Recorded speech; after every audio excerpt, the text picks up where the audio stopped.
Minu igapäevane töö ehk siis päev, kui ma peaksin oma päeva nagu kirjeldama, siis aastakümneid on olnud seal alati palve ehk siis hommikupalved, alati õhtupalved enne magama minekut ja päeva peale tuleb siis ka, kui on ristimised, kui on matused, kui on laulatused või kui on tavateenistused nädalavahetustel või ka nädala sees.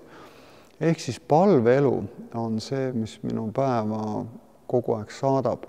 Ja selles palveelus on siis argitegevused, kohtumised inimestega, kes kas vajavad abi või tahavad oma rõõmu jagada. Seal on kindlasti administreerimisküsimusi igapäevaseid, sest koguduselu vajab administreerimist ja ka kirikuelu vajab administreerimist.